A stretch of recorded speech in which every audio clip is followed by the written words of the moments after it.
নতুন উদ্যোক্তারা বিজনেস শুরুতে ডোমেন হোস্টিং কেনার সময় যে 5টি ভুল করে থাকে সেই 5টি ভুল নিয়ে আজকে আমি কথা বলবো এবং এই 5টি ভুল একজন উদ্যোক্তা হিসেবে আপনার জানা প্রয়োজন, কেননা আপনি যখন ডোমেন হোস্টিং কিনতে যাবেন তখন যেন আপনি সতর্ক হতে পারেন। প্রথম বিষয় হলো সস্তা এবং ফ্রি হোস্টিং খোঁজা। অনেক উদ্যোক্তারা নতুন অবস্থা তারা সস্তা এবং ফ্রি হোস্টিং, কম দামে হোস্টিং তারা খুঁজে থাকেন তাদের খরচটা বাঁচানোর জন্য, কিন্তু এইসব হোস্টিং এর তাদের পারফরমেন্স গতি কম থাকে, নিরাপত্তা ঝুঁকি থাকে এবং সময় মতো ছাড়পড়ও ঠিকভাবে পাওয়া যায় না। তাই অবশ্যই আপনি যেখান থেকে হোস্টিং নেন না কেন, আপনি শুরুতে হয়তো শেয়ার হোস্টিং নিয়ে যেতে পারেন, কিন্তু পরবর্তী সময় এটি আপডেট করে নিতে পারবেন। শেয়ার দিয়ে শুরু করে পরে এটি আপনি প্যাকেজে নিতে পারবেন, কিন্তু শুরুটা অবশ্যই ভালোভাবে বুঝে শুনে নেন আপনি কি নিচ্ছেন, সে কি আপনাকে দিচ্ছে, এই বিষয়গুলো ক্লিয়ার হয়ে নেবেন। এবং সেই সাথে ডোমেন আপনি অন্য জায়গায় ট্রান্সফার করতে পারবেন কিনা, হোস্টিং আপনি চেঞ্জ করতে পারবেন, হোস্টিং আপনি চেঞ্জ করতে পারবেন, কিন্তু ডোমেনটি আপনি চেঞ্জ করতে পারবেন কিনা এই বিষয়টা অবশ্যই খেয়াল রাখতে হবে।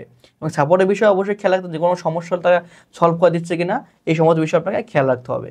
দ্বিতীয় বিষয় হলো ডোমেন নেম বা আপনার বিজনেসের যে নামটি নেবেন। নতুন অবস্থা অনেক উদ্যোক্তারা যেটা করে থাকে যে তারা বিজনেসের নামটা অনেক বড় নিয়ে থাকে এবং তারা চায় যে একটির ভিতরে আমি সকল কিছু সেল করবো, আমার সব নিশে প্রোডাক্ট আমি সেল করতে পারি।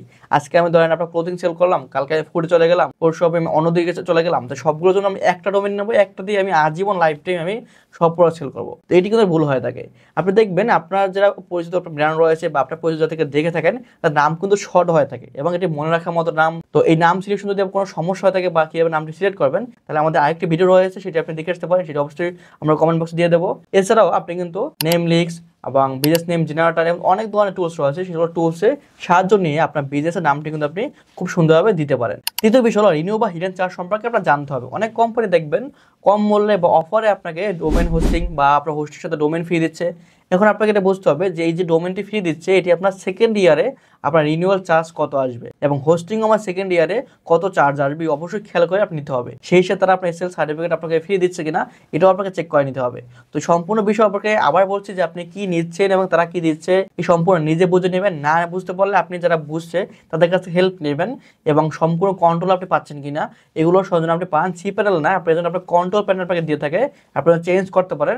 এই সম্পূর্ণ প্যাকেজটি আপনি অবশ্যই দেখে বুঝে তারপর নেবেন। নিজে না বুঝলে অভিজ্ঞ কাছ থেকে অবশ্যই পরামর্শ নিয়ে তারপর আপনি নিতে পারেন। চতুর্থ বিষয় হলো সঠিক হোস্টিং প্ল্যান নির্বাচন করা। আপনি যখন নতুন শুরু করবেন তখন আপনার একজন হোস্টিং, আপনি যখন শুরুটা শুরু করে আপনার সেলস আসতেছে, আপনি কন্টিনিউ চালাচ্ছেন, তখন একজন হোস্টিং, যখন আপনি ফুল ওয়েবসাইট আপনি চলে যাবেন বড়, আপনি তখন আপনি বড় হবেন, তখন আপনাকে ডেডিকেটেড হোস্টিং, এভাবে প্রতিটা ধাপে ধাপে আপনাকে কিন্তু আপডেট করে নিতে হবে। তো এই সকল বিষয় আপনাকে সঠিক পরামর্শ নিতে হবে, যারা বুঝে তাদের কাছে নেন। প্রয়োজনে আপনি আমাদের সাথে যোগাযোগ করতে পারেন, আমরা কিন্তু আপনাদেরকে এই সকল বিষয়ে গাইড দিয়ে থাকি। পঞ্চম বিষয় হলো ব্যাকআপ বা সিকিউরিটি বিষয় নিয়ে। আপনি যেখান থেকে হোস্টিং নেন না কেন, সেটি আপনি সস্তা নেন বা প্রিমিয়াম নেন, আপনাকে অবশ্যই ব্যাকআপের বিষয়টা খেয়াল রাখতে হবে এবং ওই কোম্পানির যে ব্যাকআপের সুবিধা রয়েছে, তাদের সার্ভার যে ব্যাকআপ রয়েছে সেখান থেকে তাদের কাছে কথা বলে এই ব্যাকআপের জন্য এক্সট্রা ফ্যাসিলিটি তাদের সাথে ডিল করে নেবেন, যে ভাই আমার ব্যাকআপ প্রয়োজন, যদি কোনো ধরনের আমার সার্ভারে কোনো সমস্যা হয়ে থাকে, ক্র্যাশ হতে পারে, হ্যাকিং হতে পারে বা কোনো ভাইরাস ঢুকতে পারে, সেক্ষেত্রে আমি ব্যাকআপ পাবো কিনা, ব্যাকআপ আমাকে আপনারা দিবেন কিনা, এক্সট্রা চার্জ তারা নেবে কিনা, এই সমস্ত বিষয় অবশ্যই তাদের কাছে চেয়ে নেবেন। এবং সেই সাথে আপনাকে সিকিউরিটির জন্য, পাসওয়ার্ড সিকিউরিটির জন্য আপনাকে এসএসএল যেটা রয়েছে সেটা আপনাকে ফ্রি দিবে কিনা, নাকি সেটা পেইড নেবে। ফুল সিকিউর সিস্টেমটা, সেই সাথে অনেক সময় হ্যাকাররা অনেক ধরনের ডিডোস অ্যাটাক করে, তো ডিডোস অ্যাটাকে আপনার তাদের প্রোটেকশন রয়েছে কিনা, তো এই সমস্ত বিষয় তাদের কাছে অবশ্যই জেনে নেবেন। তো আজকে আমি 5টি বিষয় নিয়ে কথা বললাম। তো আপনি যদি নতুন অবস্থা শুরু করেন তাহলে অবশ্যই এই 5টি বিষয় আপনি জেনে সতর্ক হয়ে নিয়েছেন। আর যদি আপনি মধ্যমস্থ থাকেন বা শুরু করে ফেলেছেন সেকেন্ড বা থার্ড, তখন কিন্তু বুঝতে পারবেন যে আপনার হোস্টিংটা আপনাকে অবশ্যই চেঞ্জ করতে হবে, কারণ শুরু ধরনের এক ধরনের হোস্টিং শুরু করার পরে কিন্তু আপনার আরেক ধরনের হোস্টিং আপনাকে যেতে হবে। এবং যদি আপনি চান এই সকল বিষয়ে আমাদের কাছে পরামর্শ নেবেন, তাহলে কিন্তু আমাদের ইনবক্স করতে পারেন, আমাদের হোয়াটসঅ্যাপে আপনি যোগাযোগ করতে পারেন এবং আমাদের কিন্তু এখানে কমেন্ট করে আপনি প্রশ্ন করতে পারেন যে আপনি আসলে কোন বিষয় সম্পর্কে জানতে চান। তো ধন্যবাদ সকলকে, আসসালামু আলাইকুম।